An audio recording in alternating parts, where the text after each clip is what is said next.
ख़बरुनि जे सिलसिले खे अॻिते वधाईंदे अव्हांखे ख़बरूं त कराची जे इलाइक़े गुलिस्तान जौहर में हिक घर अंदरि औरत ऐं संदसि टिनि मासूम ॿारनि खे बेदर्दीअ सां क़त्ल कयो वियो आहे। पुलिस जो चवणु आहे त गुलिस्तान जौहर ब्लॉक 5 शेर मोहम्मद बलोच ॻोठ बतूल अस्पताल जे वेझो हिक औरत ऐं टिनि ॿारनि जा गलो कपियल लाश मिलिया आहिनि। पुलिस जो चवणु आहे त मक़तूलण औरत जी सुञाणप साइमा ज़ाल अरशद तौर थी आहे, जॾहिं त संदसि पुटनि जी सुञाणप 7 वरियनि जो शाहज़ैन, 2 वरियनि जो आहद ऐं 9 वरियनि जे अशद जे नाले सां थी आहे।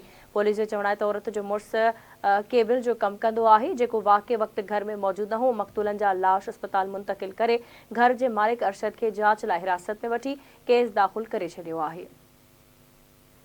ॿिए पासे अहमदपुर वेझो पुरस्रार तौर गुम थियल नीगर जा वारिस सख़्त परेशानियुनि में मुब्तला थी विया आहिनि। वारसनि पारां ॻोल्हण में मदद जी अपील कई वई आहे। ॻोठ रफ़ीक महिसर वासी 16 सालनि जो सुहेल अली शेख गुज़िरियल 12 ॾींहंनि खां पुरस्रार नमूने गुम आहे। नीगर जे वारसनि जो चवणु आहे त घणी ॻोल्हा करण बावजूदि सुहेल जो को बि ॾस पतो नाहे पइजी सघियो। नीगर जे वालिद जो चवणु आहे त सुहेल 12 ॾींहं अॻु दोस्तनि सां गॾु मेलो घुमण लाइ वञण जो चई निकितो त वापसि न मोटियो। हुन SSP ख़ैरपुर ऐं ॿियनि वसवारनि खे अपील कई त संदसि पुट जी ॻोल्हा में मदद कई वञे। गुलामुल्ला वेझो 2 ॾींहं अॻु पिस्टल साफ़ करण दौरान इतफ़ाक़ी गोली छुटण सबबि ज़ख़्मी थियल नौजवान फौत थी वियो। ॻोठ लखे ज़ंगियाणी बलोच में पिस्टल जे इतफ़ाक़ी गोली छुटण सबबि ज़ख़्मी थियल नौजवान अहमद ज़ंगियाणी बलोच ज़ख़्मनि जी सठ न सहंदे अस्पताल में दम ॾेई छॾियईं। लाड़काणे में पुलिस पारां मुबैना बाहि ॾेई साड़ियल नौजवान फौत थी वियो, जॾहिं त वारसनि जिनाबाग चौक ते लाश रखी एहतजाजी धरणो हयो। अलीगोहराबाद थाणे जी हद घाड़ीवाह में पुलिस एहलकारनि पारां मुबैना तौर 3 ॾींहं अॻु बाहि ॾेई साड़ियल नौजवान अब्दुल मजीद उर्फ़ हमीर जतोई ज़ख़्मनि जी सट न सहंदे कराची जी अस्पताल में दम ॾेई छॾियो। फौथियल नौजवान जो मर्द कराची खां लाड़काणे आणण बाद वारसनि लाश जिनाबाग चौक ते रखी एहतजाजी मुज़ाहिरो करे धरणो हयो, जिते हुननि टायरनि खे बाहियूं ॾेई रोड ब्लॉक करे पुलिस ख़िलाफ़ सख़्त नारेबाज़ी पिणु कई। उन मौक़े ते फौती जे मामे सुधीर अहमद जतोई ऐं ॿियनि इल्ज़ाम मढ़ींदे चयो त पुलिस 3 ॾींहं अॻु 15 इंचार्ज मुमताज़ सियाल, असगर शहर इमरान मीराणी, भाणे जे अब्दुल मजीद जे घर ते हलां करे पेट्रोल हारे बाहि ॾेई साड़ियो। हुननि चयो त भाणे जे अब्दुल मजीद खे इलाज लाइ कराची जी अस्पताल में दाख़िल करायो वियो, जिते हुन ज़ख़्मनि जी सट न सहंदे दम धणी हवाले कयो आहे।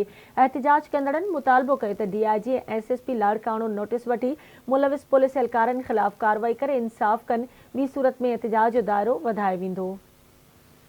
ॾेई वेझो ग़ुलाम शाह मोरी वासी इरशाद अली पिताफ़ी जो गुज़िरियल 6 महीननि खां पतो नाहे पइजी सघियो। मदरसे मां नौजवान जे लापता थियण वारे वाक़े ख़िलाफ़ ग़ुलाम शाह एडवोकेट अहमद अली दल ऐं गुम थियल नौजवान जे वारसनि पारां रैली कढी वई।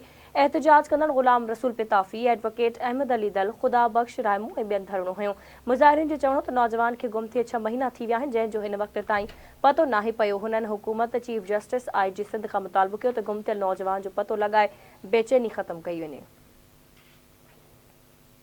मेहड़ वेझो मुबैना अगवा थियल नारी बाज़ियाब न थी सघी आहे। वारसनि इल्ज़ाम मणींदे चयो आहे त केस दाख़िल करण बावजूदि पुलिस जवाबदारनि ख़िलाफ़ कार्रवाई नथी करे। ॻोठ बख़्शिल आख़िर में नारी महताब नारे जे मुबैना अगवा वारे वाक़े खां पोइ मक्सी नारे जा बिरादरी जी 2 धुरियुनि में तकरार थी पियो। नारीअ जे वारसनि अब्दुल हकीम, तौफ़ीक़ ऐं ॿियनि इल्ज़ाम मढ़ींदे चयो त जवाबदार आमिर मक्सी, महबूब मक्सी, वारिस हमीद मक्सी ऐं ॿियनि महताब नारे जो खे कुझु महीना अॻु अगवा करे विया हुआ, जंहिंजो केस शाहपंजो थाणे ते दाख़िल आहे।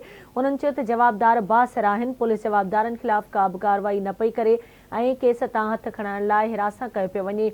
उन्हनि जो चवणु हो त बासर जवाबदार रोज़ानो रस्ता रोक करे धमकियूं ॾियण समेत ज़रई ज़मीन ते हथियारबंद वेहारे ज़मीन आबाद करण खां रोके रहिया आहिनि।